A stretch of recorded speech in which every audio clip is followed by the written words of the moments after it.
What's going on YouTube, it's Jason, and in this video we are going to be discussing Oprah and her amazing transformation. We're going to be going through how much she lost, what we can learn about obesity as a whole, and evaluate her methods for losing weight.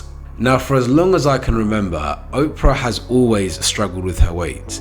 She's a self-proclaimed yo-yo dieter, and I'm pretty sure she's been trying to lose weight since I was a kid. We're talking at least 20 years. Now, during this 20-year period, she's tried various diets and fasting protocols, but the one that stuck and the one that she swears by is Weight Watchers, and she's been doing this since 2015. Now, for those of you who aren't familiar with Weight Watchers, in a nutshell, it's a diet that gets you to log points against food, and the ultimate goal is for you to keep your points total down. I want to go into its effectiveness and evaluate it a little bit more later on in this video, but for now, let's just leave it as Oprah's favorite diet. In July, on top of this Weight Watchers diet, Oprah has also confessed to taking some weight loss medication, which she again says has been really effective and has helped her on her weight loss journey. And now this is where things get a little bit tricky, because she's been flying the flag for Weight Watchers for the past 8 years and has been saying that all her weight loss has been because of a healthy lifestyle. But if there is this drug in the background, I mean, she came out about it in July, but who knows? Has she been taking it longer? It then is like you're trying to deceive people that you've done things the healthy way when you've just taken a shortcut like millions of other people and have hidden behind Weight Watchers, perhaps to promote their brand and maybe yours, who knows. But what I wanted to do in this video is shed light on what I feel is an irresponsible take by celebrities and media outlets on obesity and weight loss. They make it seem like the biggest problem an obese person faces is their weight. And I feel this feeds into the whole body positivity, love the skin you're in thing as well. Now this is a bikini body. To be honest and to be very frank, if you are obese and you are deemed obese by a medical professional, it doesn't really matter how you look. How you look and the aesthetics should be the least of your worries. The priority should actually be getting healthy.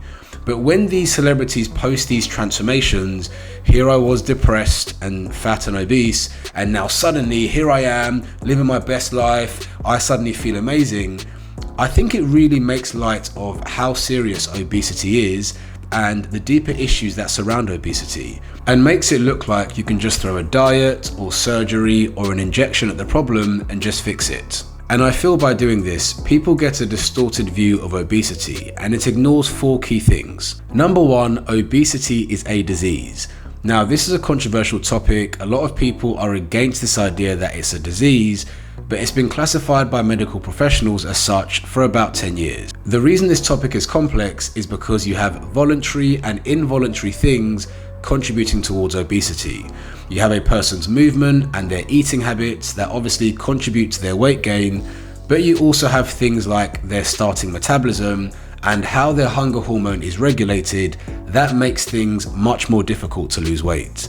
I always speak from my experience and explain to my client that being obese is like being in a prison, in that you are damned if you do and damned if you don't. If you take action towards obesity, you still have the lethargy and fatigue, you still have the social stigma of being obese, and the exercise and increased steps could lead you to be more hungry. But if you don't take action towards obesity, you still keep that social stigma, lethargy and fatigue, and that guilt could lead you to eat more and become even more obese. I do feel that although a person contributes to their obesity, as a society, we do need to develop more of an understanding and empathy towards obesity. If you think about an alcoholic, the ultimate decision for the person to drink is on them. But we have an empathy that they might be going through a difficult time, and we try and help them through that. The second a person is obese, society tends to do this finger wagging thing where they're like, lose weight, stop eating, move more, when obesity is far more nuanced. The second point that's often overlooked in this whole celebrity weight loss culture is that obesity is born from an unhealthy relationship with food. Take it from me as someone who's been obese and worked with hundreds of obese clients in the past, the majority of the time when a person is obese, there is a trigger or some sort of trauma that led to the obesity. Something went on in their life that was outside of their control, and they used food and or alcohol as a crutch or a therapist to get them through it. And we learn this behavior from childhood. If you think back to when you were a child, whenever you went to the dentist or you were under the weather, mum or dad would give you a treat to make you feel better. And a lot of adults unconsciously take this into their adulthood, and it causes their weight to spiral out of control. Now, this is a really important point, because if you don't deal with the trigger or the trauma that caused the weight gain, then any diet, injection or surgery is going to be a waste of time, because you're going to regain the weight back. And on that point, Oprah is very open about where her weight troubles started. At the start of her career, she was a co-anchor, and she was under loads of pressure, she didn't have many friends, and she sought food as a way to comfort herself. And this is where all the weight problems began. She was up as high as 237 pounds and down as low as 148 pounds. So we're talking huge fluctuations. And so when we fast forward 2 decades and now we see that she's taking this weight loss medication, it does beg the question, have you dealt with the underlying issues, or are you glossing over the cracks? And that brings me on to my third point, and that is the lack of understanding of obesity as just being an aesthetic or a weight problem leads obese people to flock to anything that promises rapid weight loss. A lot of obese people are made to believe that the reason they're obese is just because they eat too much and don't move enough. And now, while we know that contributes, as I mentioned, that is not their biggest problem. And you can see the confusion in a lot of the weight loss medication that's now coming onto the market. A lot of the medication is controlling the way people eat, delaying the emptying of their stomach so that people eat less, without actually addressing the main elephant in the room as to what is causing them to eat more. Again, without addressing the underlying issues, all of these shortcuts are just dabbing the wound. And the final point that's overlooked is taking personal responsibility for your actions. Look at this statement from Oprah.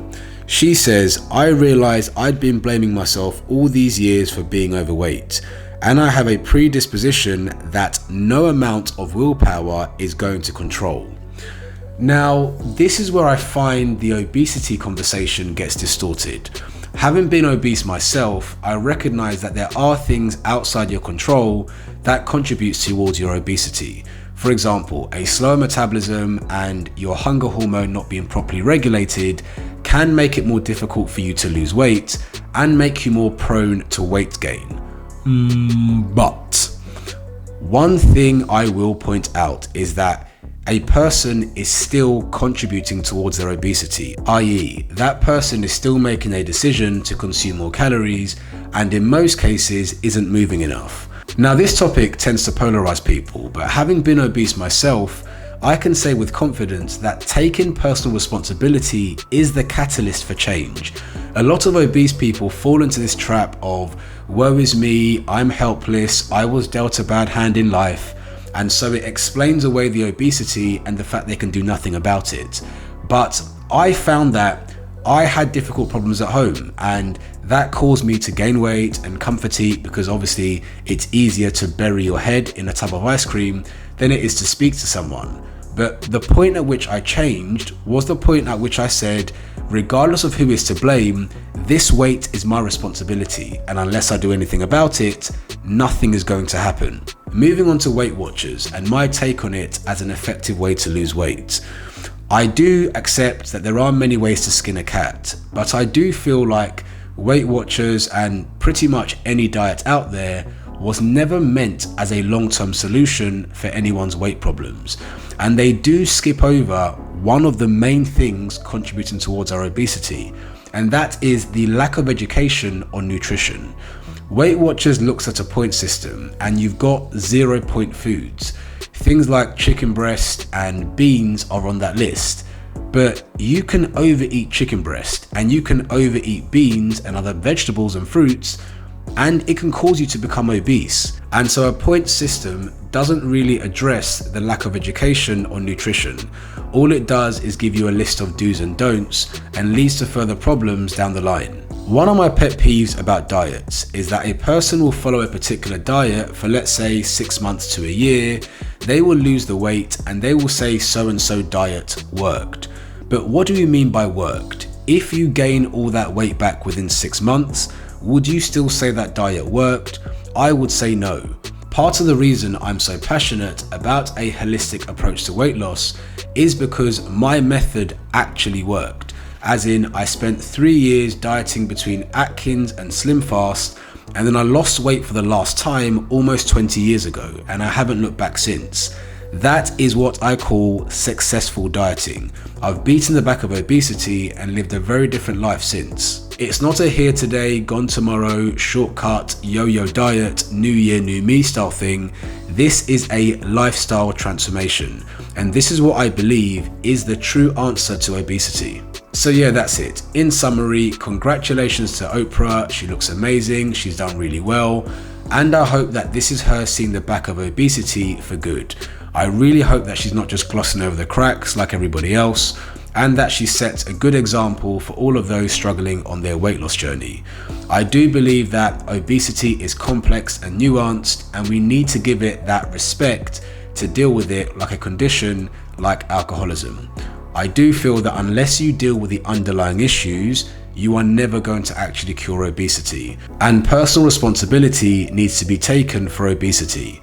That's not to say that you are 100% to blame for obesity, but rather that you are involved in the process of becoming obese, and that unless you do something about your weight, nothing is going to change. If you do want more information on my holistic approach and how I've helped myself and many others conquer obesity, click the link in the description below for more information about coaching. Hope you found that video helpful. Don't forget to like it, comment below for the algorithm, let me know your thoughts on obesity and what you struggled with. Please subscribe, and I'll see you again soon.